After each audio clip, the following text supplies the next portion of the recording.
بعض چیزیں وہ ہیں جو ان کے گھر والوں کے ساتھ خاص ہیں، یعنی ازواج مطہرات کے ساتھ، بعض چیزیں وہ ہیں جو پیغمبر کا ساتھ دینے والے صحابہ کے ساتھ پیش آ گئی ہیں، بعض چیزیں وہ ہیں جو بالکل وقتی نوعیت کی تدابیر ہیں۔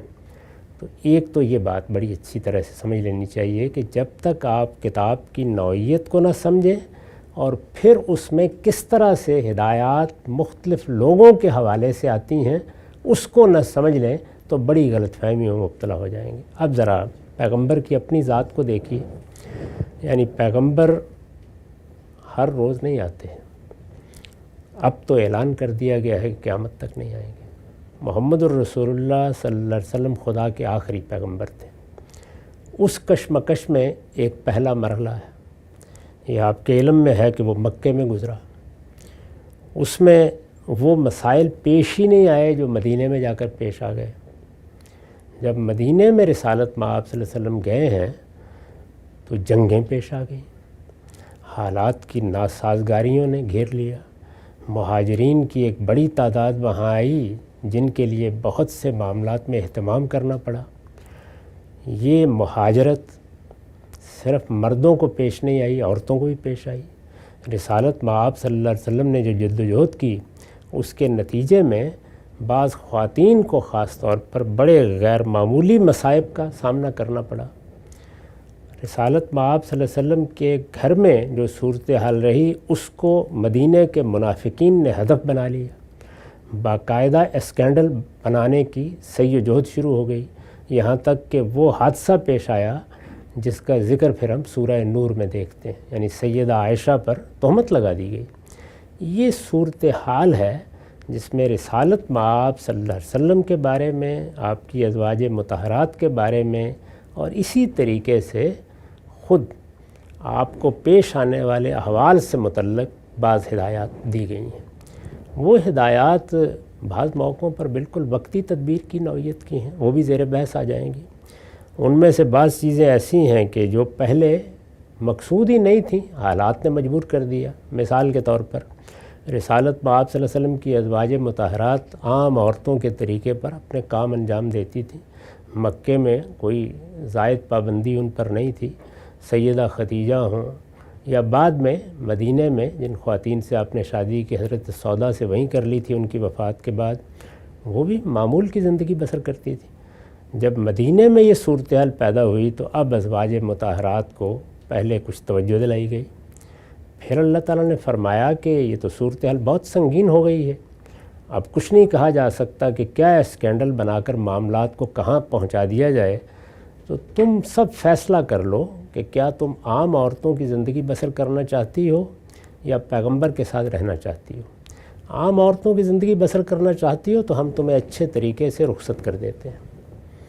یعنی اللہ تعالیٰ نے یہ قرآن مجید میں سورہ احزاب میں آپ پڑھ سکتے ہیں، صاف صاف طریقے سے کہہ دیا کہ اگر پیش نظر عام زندگی ہے تو اس مشقت کو مول لینے کی ضرورت نہیں ہے، ہم آزاد کر دیتے ہیں، ہمارے پیغمبر کے لیے اللہ اور اسباب پیدا کر دے گا۔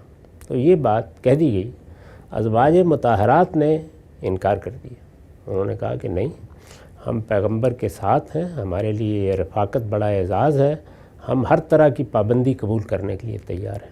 تو پھر کچھ پابندیاں لگائی گئیں، اور آپ جانتے ہیں کہ ان کو سورہ احزاب میں بڑی تفصیل سے بیان کیا گیا ہے، یہاں تک کہ یہ کہہ دیا گیا کہ وہ اپنے گھروں سے نہیں نکل سکتی ہیں، ان کو حجاب میں رہنا ہے۔ کوئی شخص گھروں میں جیسے کہ عام طور پر لوگ جاتے تھے، جا کے کوئی چیز لے لیتے تھے، وہ اب نہیں داخل ہوگا، پابندی لگائی گئی۔ اور یہاں تک پابند کر دیا گیا کہ اب یہ ازواج مطہرات قیامت تک کے لیے تمہاری مائیں ہیں، اور رسالت مآب صلی اللہ علیہ وسلم کے دنیا سے رخصت ہونے کے بعد بھی کوئی شخص یہ تصور نہ کرے کہ ان سے نکاح کرے گا۔ یہ ظاہر ہے کہ یہ عام حالات کی چیز تو نہیں ہے، یا عام شخصیات کے بارے میں تو نہیں ہے۔ یعنی میں یا آپ دنیا سے رخصت ہوں تو ہمارے لیے عمومی قانونی ہوگا۔ یہ میں نے مثال دی ہے اس بات کی کہ یہ سمجھنا چاہیے کہ وہاں کیا چیز برپا ہے۔ تو اسی ذیل میں رسالت مآب صلی اللہ علیہ وسلم کی ازواج مطہرات کے بارے میں بھی ایک اور ضابطہ بتایا گیا، اور وہ ضابطہ اس وقت بتانا ناگزیر ہو گیا جب کہ ایک رسم کی اصلاح کے لیے اور خود آپ کے ایک اقدام کے نتائج کا صلہ دینے کے لیے یعنی وہ سارا واقعہ اگر آپ پڑھیں کہ رسول اللہ صلی اللہ علیہ وسلم نے یہ خیال کر کے کہ اس معاشرے میں غلاموں کا درجہ بلند کیا جائے، ان کے اندر وہ چیز پیدا کی جائے کہ یہ بھی سمجھیں کہ یہ اس سوسائٹی کا حصہ ہے، اور لوگ بھی ان کو وہ عزت دیں جو دوسرے خاندانی لوگوں کو دیتے ہیں، بہت بڑا فیصلہ کیا اور اپنی پھوپھی زاد بہن کو آمادہ کیا کہ وہ خود آپ ہی کے آزاد کردہ غلام کے ساتھ شادی کر لیں۔ عربوں کے لیے تو یہ گویا موت کی چیز تھی، یعنی ان کے ہاں خاندانی عورتوں، خاندانی مردوں کی جو حیثیت سمجھی جاتی تھی ایک غلام کے مقابلے میں، خواہ اس کو آزادی کیوں نہ کر دیا جائے، وہ مولا ہی رہتا تھا، اس کی ایک حیثیت تھی۔ تو یہ ناقابل تصور تھا بالکل، لیکن اللہ کے پیغمبر کے ایما پر یہ شادی ہوئی۔ شادی تو ہو گئی۔ جب آپ اصلاحات کرتے ہیں تو انسانی نفسیات کو تبدیل کرنا آسان کام نہیں ہوتا، وہ شادی کامیاب نہیں ہو سکی۔ اب جب کامیاب نہیں ہو سکی تو وہ شدید صدمے سے دوچار ہوئی، یعنی ایک تو ان کو آمادہ ہونا پڑا ہے ایک غیر معمولی خاندان کی خاتون کو، پھر یہ کہ شادی اتنی ناکام ہوئی کہ زن و شوق کا تعلق ہی قائم نہیں ہوا، اس کو خود قرآن نے واضح کر دیا، اس میں سال ڈیڑھ گزر گیا۔ اور یہی نہیں ہے بلکہ پھر وہ وقت آ گیا کہ انہیں طلاق دے دی گئی۔ تو یہ سب بڑی غیر معمولی صدمے کی چیزیں تھیں۔ اللہ تعالیٰ نے فیصلہ کیا کہ اس خاتون کو ہماری اصلاحات کے نتیجے میں اور ہمارے پیغمبر کے اقدامات کے نتیجے میں جو غیر معمولی صدمہ پہنچا ہے، اس کے ازالے کی یہی صورت ہے کہ ہم اس کو ازواج مطہرات میں شامل کر رہے ہیں۔ جی اچھا، یہ فیصلہ آسمان سے کیا گیا، وہ فیصلہ اللہ تعالیٰ نے کیا اور اعلان کر دیا کہ ہم نے ان کا نکاح آپ کے ساتھ کر دیا ہے، اب آپ ان کو اپنے گھر لے آئیں۔ یہ صورتحال پیدا ہو گئی۔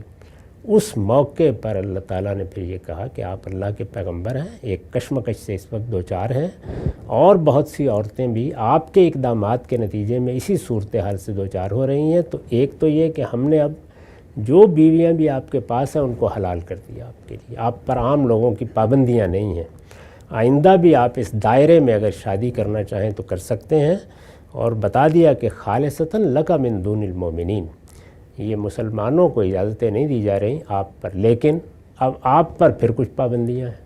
وہ یہ ہے کہ یہ آ گئی ہیں، یہ عام عورتیں نہیں ہیں، ان کے ساتھ آپ نے شادی نہیں کی، ان کے ساتھ ہم نے فیصلہ کیا ہے، یہ ان کی تکلیفوں کے ازالے کے لیے ہے، ان کی دلداری کے لیے ہے، ان کی دینی خدمات کا صلہ ہے۔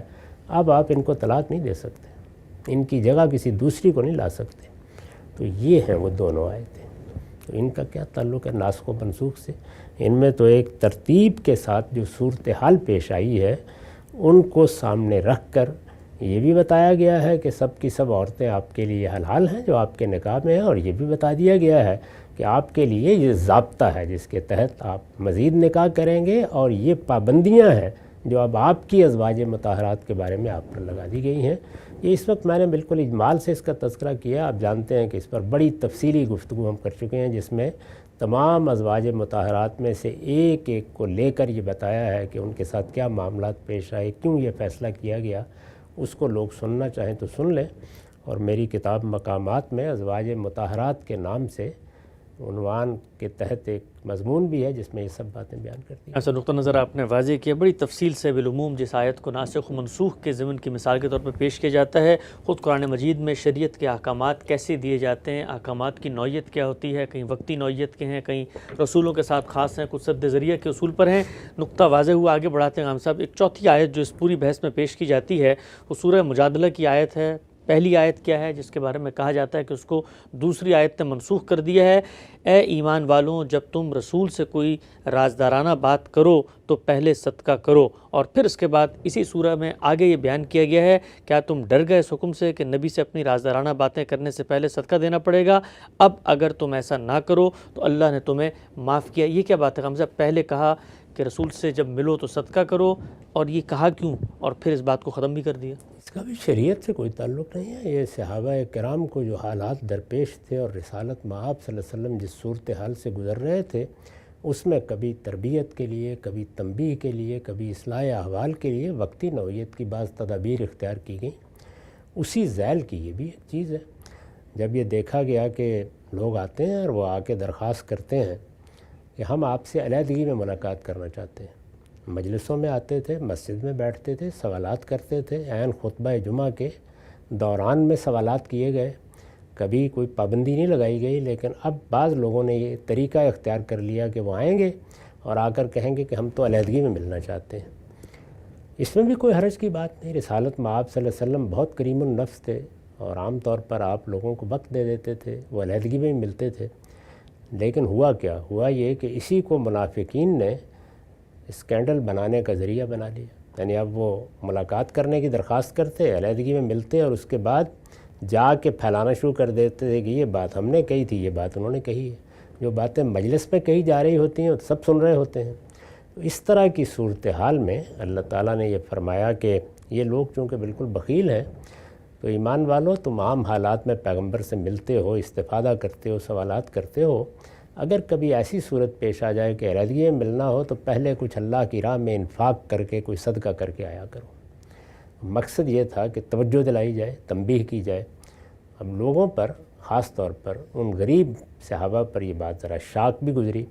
جو مقصد تھا وہ حاصل ہو گیا، تو آپ دیکھیے اس کے فوراً بعد آئی آیت کہ تمہیں یہ بات بڑی شاک گزری، یہ پابندی تمہارے لیے گراں باری کا باعث بنی، ہم نے اٹھا دی، معاف کر دیا تمہیں۔ تو مقصد تھا اصلاح کا، اصلاح ہو گئی، اس کا نسخ کے کیا تعلق ہے؟ ایسی تدابیر ہم روزانہ اختیارات کرتے ہیں۔ یعنی ایک طالب علم سے کہتے ہیں کہ آئندہ تم فلاں وقت میں آیا کرو گے، فلاں کام کر کے آیا کرو گے، یہ تمہاری ذمہ داری ہے۔ پھر کہتے ہیں کہ اب ٹھیک ہے، اب تمہیں کچھ اپنی ذمہ داریوں کا احساس ہو گیا ہے، اب اس کی ضرورت نہیں رہی۔ تو اس کا کیا تعلق ہے نسخ سے؟ تو شریعت کا مسئلہ ہی نہیں ہے۔ یعنی آپ اپنے طلبہ کی، اپنے قریبی لوگوں کی، زیر تربیت لوگوں کی تربیت کے لیے، تعلیم کے لیے بعض پابندیاں لگاتے ہیں، پھر ان کو اٹھا بھی دیتے ہیں۔ اس میں دیکھیے آخری الفاظ کیا ہیں کہ اللہ نے تم کو معاف کر دیا، تمہارے ساتھ کرم فرمایا۔ ایک پابندی لگائی گئی، پابندی بھی کیا تھی؟ اس میں بھی غریبوں کی مدد ہی ہو رہی تھی کہ ان لوگوں پر کچھ خرچ کر کے تب آیا کرو، تب تمہیں وقت ملے گا علیحدگی میں ملاقات کرنے کا۔ تو ایسی باتیں تو ہم روزانہ کرتے ہیں، اس کا اس سے کیا تعلق ہے؟ ٹھیک، بالکل واضح ہوئی ہم سب بات۔ اچھا افغان صاحب، ویسے ایک چھوٹا سا ہلکا پھلکا نقطہ، آج کل بھی ہم نے دیکھا لوگ علیحدہ ملتے ہیں اور فتنہ اس طرح کرتے ہیں، تو ہم بھی کوئی صدقے کی پابندی لگا سکتے ہیں؟ یا آپ کو صدقے کے ساتھ موبائل پہ ہی پابندی لگانی پڑے گی۔ صحیح کہہ رہے ہیں، وہ ایک آدمی بھی ریکارڈ کر سکتا ہے۔ ان لوگوں پر بھی پابندی لگانی پڑے گی جو بعد میں ان کو لیک کر دیتے ہیں۔ ٹھیک ہے جی، بالکل صحیح ہے۔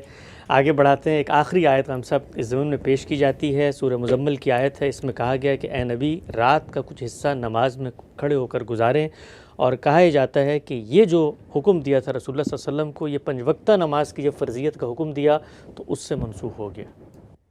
یہ تو بالکل ہی بیبانی بات ہے، قرآن مجید کے بالکل خلاف ہے۔ ایسا کوئی حکم منسوخ نہیں ہوا۔ رسالت مآب صلی اللہ علیہ وسلم پر 6 نمازیں فرض کی گئی تھیں، اس کو سورہ بنی اسرائیل میں بیان کر دیا ہے، اور یہ کہا ہے کہ نماز کا اہتمام ہوگا جس طرح کہ عام لوگ نماز کا اہتمام کرتے ہیں۔ 5 نمازیں آپ پر بھی فرض ہیں، لوگوں پر بھی فرض ہیں، لیکن آپ کے لیے ایک نماز زائد ہے۔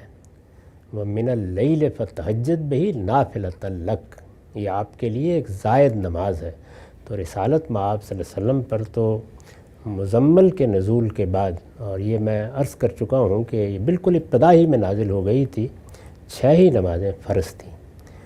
آپ رات کے وقت نماز پڑھنے کے پابند بھی تھے، اور آپ بہت شوق سے اس کا اہتمام بھی کرتے تھے۔ یہی وہ نماز ہے جس کو ہم تہجد کی نماز کہتے ہیں۔ بعد میں صحابہ کرام نے بھی اپنے طور پر اس نماز کو پڑھنا شروع کر دیا۔ ظاہر ہے ان کے لیے تو یہ ایک نفل تھی، آج بھی پڑھتے ہیں بہت سے لوگ جن کو اللہ توفیق دیتا ہے، تو اللہ تعالیٰ نے اس میں کچھ تخفیف بھی کر دی ان کے لیے۔ پہلے تو یہ کہا تھا کہ آدھی رات کو اٹھو، یہ کہا تھا کہ 1/3 رات اٹھو اور اللہ کے سامنے کھڑے رہو، تو سب لوگ اس کا اہتمام کرنے لگ گئے، یعنی صحابہ میں سے۔ اس کے بعد پھر اللہ تعالیٰ نے اس میں تخفیف بھی کی ہے، تو اس میں تو کوئی چیز ایسی نہیں کہ جو کبھی ختم کی گئی۔ بالکل واضح ہو گئی ہم سب۔ ناسخ و منسوخ کی پوری بحث غامدی صاحب کا نقطہ نظر کیا ہے؟ شاہ ولی اللہ محدث دہلوی کی کتاب فیض الکبیر میں وہ 5 مقامات جو قرآن مجید کی آیات کی تنسیخ کی مثال کے طور پہ پیش کی جاتے ہیں، ایک ایک آیت پہ ٹھہر کے رک کے غام صاحب کا ہم نے نقطہ نظر جانا، اور یہ بات دور دو چار کی طرح واضح ہو گئی۔ جو احکامات دیے گئے یا وہ کنڈیشنل تھے یا اس میں تدریج مقصود تھی، جو مقصد تھا وہ حاصل ہو گیا، تو حکم میں تبدیلی ہمیں نظر آتی ہے۔ غامدی صاحب کی بات سامنے آ گئی، لیکن اس پورے کی پوری پریزنٹیشن پہ جو توضیحی ضمنی تنقیدی پہلو ہیں انشاءاللہ ان کی خدمت میں رکھیں گے۔ وقت یہاں پہ ختم ہوتا ہے، دوبارہ حاضر خدمت ہوں گے، اب تک آپ کے وقت کا بہت شکریہ۔